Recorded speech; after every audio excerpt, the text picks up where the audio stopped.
Iota को समझने के लिए पहले हम लोग को एक रूल समझना पड़ेगा। ये रूल क्या है मैं लिख दे रहा हूँ। Square root of A into B, दो नंबर है ए और बी और उनका स्क्वायर रूट ले रहे हैं, तो इक्वल टू होगा square root of A into square root of B. ये रूल कब होता है वैलिड, ये समझना पड़ेगा। दो नंबर है, अगर ए और बी उनका प्रोडक्ट किए, उसका स्क्वायर रूट लिए, इक्वल टू उनके स्क्वायर रूट का प्रोडक्ट कब होगा? ये तभी होगा जब ए और बी में से कम एक पॉजिटिव हो। Only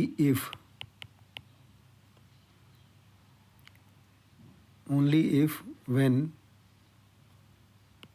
eight least one of A comma B must be positive.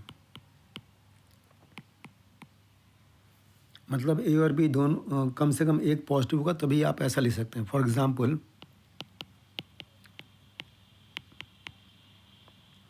इस वीडियो लेक्चर को मैं 2 या 3 पार्ट में ख़त्म करूँगा, ठीक है?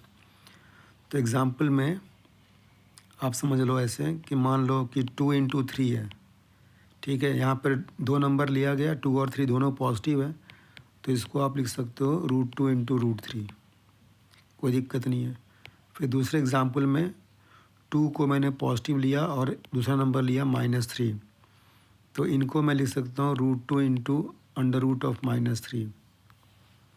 तीसरे केस में अगर मैं -2 ले लूँ और दूसरा नंबर -3 ले लूँ, और अगर मैंने इसको ऐसे लिख दिया -2 इंटू -3 का अंडर रूट, तो ये वाला जो केस है वो गलत हो जाएगा, क्योंकि इसमें दोनों नंबर क्या हैं, निगेटिव हैं। तो इस रूल को समझना है, ध्यान रखना है हमेशा के लिए। तो बेसिकली -2 इंटू -3, ये जो दो नंबर लिए हैं नेगेटिव और उनका प्रोडक्ट कर रहे हैं और उसको रख रहे हैं स्क्वायर रूट के अंदर, तो ये बेसिकली क्या हो जाएगा, ये सिंपली 2 इंटू 3 नहीं हो जाएगा। माइनस माइनस जो है वो कट जाएगा, मतलब कि कैंसिल होकर के प्लस बन जाएगा। तो -2 इंटू -3 का square root is same as 2 into 3 का स्क्वायर रूट, और तब ये फिर से √2 इंटू √3 हो जाएगा। तो ऐसे लिखेंगे तब जाकर सही कहलाएगा, ठीक है? तो इस रूल को समझ लिए। अब जैसे कोई भी नंबर जिसमें नेगेटिव साइन रहता है, जैसे मान लो -3 का अंडर रूट, तो इसको लिख सकते हैं हम लोग अंडर रूट ऑफ -1 इंटू 3, ऐसे लिख सकते हैं। तो फिर वो एबव रूल के अनुसार -1 इंटू अंडर रूट ऑफ 3 लिख सकते हैं।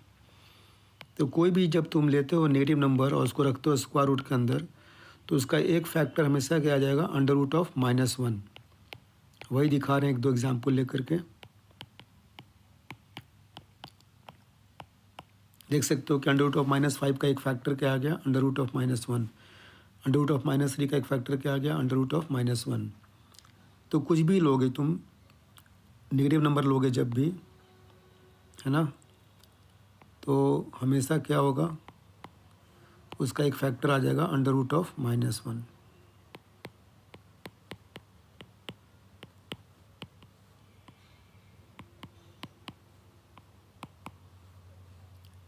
और जैसे इस वाले एग्जाम्पल में √16 को क्या लिखते हैं, 4, तो ये आ गया।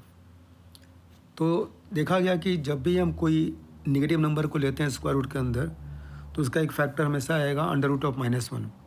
तो क्या किया कि अंडर रूट ऑफ -1 को एक सिंबल दे करके रिप्लेस कर दिया, और वो सिंबल था आयोटा। इटैलिक्स स्मॉल लेटर में आई लिखते हैं, इटैलिक्स आई स्मॉल लेटर में, और इसको हम लोग बोलते हैं आयोटा, ठीक है? तो इस तरह से आयोटा का मतलब एक तरह से कह सकते हो कि आयोटा इस तरह से आया अस्तित्व में, एग्जिस्टेंस में आयोटा इस तरह से आया। तो अंडर रूट ऑफ -1 को ही हम लोग आयोटा बोलें। तो ऑब्वियसली क्या हुआ कि आयोटा का स्क्वायर करेंगे तो क्या आएगा भाई, -1 आएगा, ठीक है? तो इस लेक्चर में ये बता दिया गया कि आयोटा कहाँ से आया और क्या इसकी रिक्वायरमेंट है। तो नेक्स्ट टाइम से जब भी तुम जैसे -25 का अंडर रूट है, तो इसको तुम लिख सकते हो under root of 25 into iota. Under root of -9 है, इसको लिख सकते हो square root of 9 into iota, और अंडर रूट ऑफ 25 को क्या लिखोगे 5 आयोटा, अंडर रूट ऑफ 9 को क्या लिखोगे सिर्फ 3 प्लस का 3 इंटू आयोटा। ओके।